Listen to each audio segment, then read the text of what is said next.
Assalamu alaikum dostlar. Mo приложение менен эме акча тапса болот экен, короче.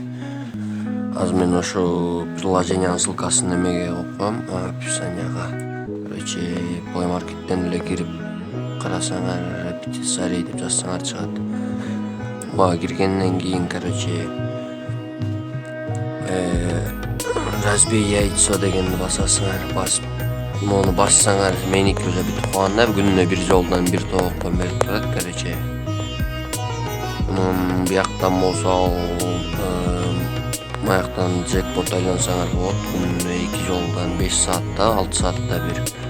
Маякта 100 монет болгондо чыгат экен акча. Мен чыгара элекмин, бирок башкалар чыгарып көрүптүр.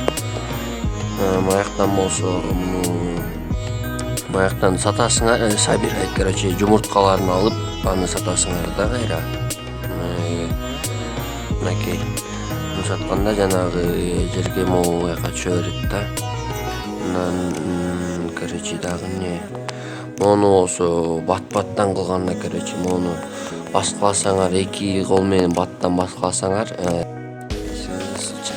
рекламасы болду. Короче, мону бассаңар, азыр эле көргөзбөдүм. Азыр эле мен күч басып кетти. Ушуну бассаңар, реклама чыгат. Рекламаны көрсөңөр, 100дөн алат да, бат-баттан баскылайсыңар. Маяк 99 000 жолу баскылаш керек, аны бат-баттан бүтүрөсүңөр деп 10 жолу реклама көрсөңөр бат элеп. Күнүнө бирден берип турат, анан 7 000 сеңер бир тоок берет экен. Ошентип мисалы 100 болсо 17-18 тоок менен күнүнө 100 монетадан табат экен да. 18 күндөн кийин күнүнө 100 монетадан таап калсаңар,